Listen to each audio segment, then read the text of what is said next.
পাড়াগাঁয়ের উঠোন ঝাড়ু দিচ্ছেন ইন্দোনেশিয়ান তরুণী। শুধু উঠোন ঝাড়ু নয়, কাপড় নাড়া, বিছানা গোছানো, এমনকি রান্নার লবণ চেক করেও মন্তব্য করছেন বিদেশি এই বধূ।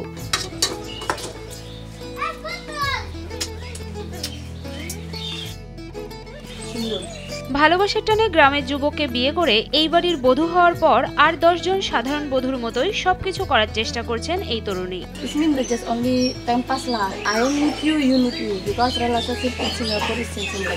কেউ তাকে ভাবি ডাকছেন, কেউ বৌমা, বুঝে না বুঝে সাড়া দিচ্ছেন ইন্দোনেশিয়ার তরুণী ইফা। বিদেশি বধূর চালচলন আর কথাবার্তা শুনতে রাত দিন ভিড় করছেন উৎসুক মানুষ।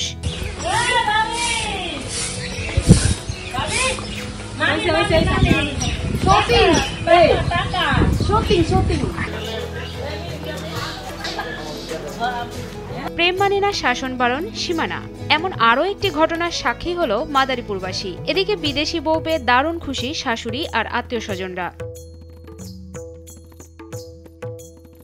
বিদেশি বউ হয় ভাষা নিয়ে বিপাকে পড়েছেন পরিবারের লোকজন। বেশিরভাগ সময়ই ইশারা ইঙ্গিতে কথা বলতে হচ্ছে।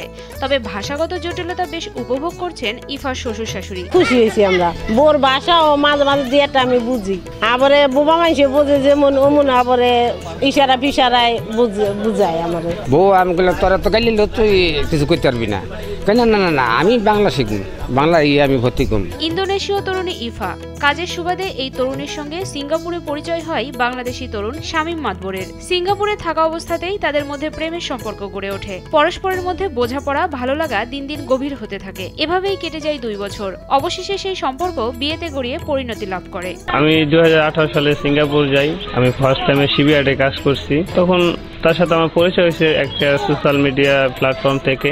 তারপর ফার্স্ট টাইম আমরা ফ্রেন্ড ভাবেই ছিলাম। তো কিছুদিন কথা বলার পর সে আস্তে আস্তে আমাকে মনে হয় পছন্দ করছে। তারপর আমারও ভালো লাগছে তাকে।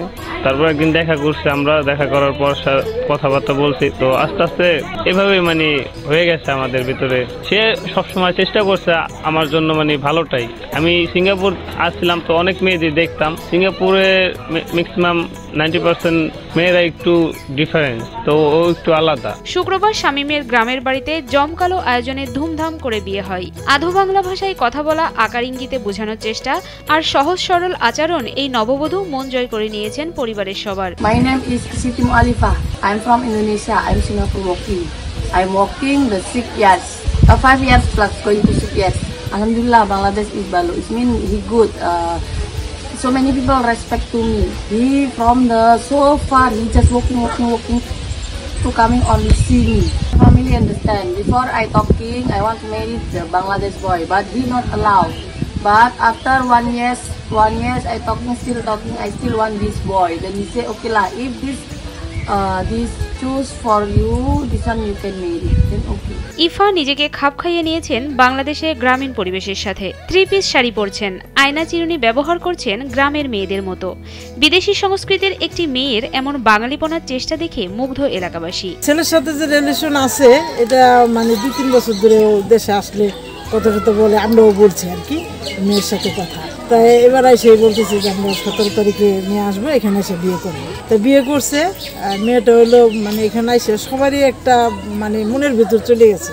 সবারই ভালো লাগতেছে ওর আচরণ, উঠা বসা খুবই একটা আনন্দদায়ক আর কি। তো সবাই একটা তৃপ্তি পেয়েছে আর কি ওরে পাইয়া।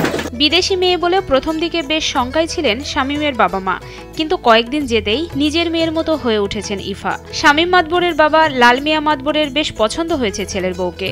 ছেলের বউ আমার কাছে খুবই ভালো লাগতেছে, আচার ব্যবহার খুব ভালো। আমার বউ আমার ছেলের সাথে বিদেশে ছিল, তার সাথে বিয়া কথাবার্তি হয়েছে। তারা কইছে যে আমরা বাংলাদেশে যেয়ে আমরা এই আনন্দ করি, লোকজনকে দাওয়াত সাত করছি। আর বউ আবার এয়ারপোর্টে নামছে, আমরাও যে তারে আগুইয়া আনছি যে আমরা বাংলা শিখবো, বাংলা আপনার কথাবার্তা করব। ইফার বাবা মা প্রথমে বাংলাদেশি যুবককে বিয়ে করার সিদ্ধান্তে দ্বিমত পোষণ করলেও শামীম ইফা দুজনেই তাদের বোঝাতে সক্ষম হয়েছেন। এখন ইফার বাবা মাও খুশি। বউ আমি বললাম তোরা তো গাইলি তুই কিছু করতে পারবি না, না না না আমি বাংলা শিখবো, বাংলা আমি ভর্তি করব, আপনার সাথে আমরা কথাবার্তা করব। ইনশাআল্লাহ আমরা খুশি হয়ে আমরা করছি। ইফা বিয়ের আগেই শামীমকে প্রতিশ্রুতি দিয়েছিলেন স্বামী তাকে যেখানে রাখবেন সেখানেই থাকবেন, যে কথা সেই কাজ। নববধূ এখন মিশে গেছেন গ্রামীণ পরিবেশে। চাকরি এবং কাজের সুবাদে দুজনকেই সিঙ্গাপুর যেতে হবে, তবে এবার মিশন অন্যরকম। শামীম জানান, এবার কাজ করে টাকা জমিয়ে গ্রামের বাড়িতে স্থায়ীভাবে বসবাস করার স্বপ্ন রয়েছে তার।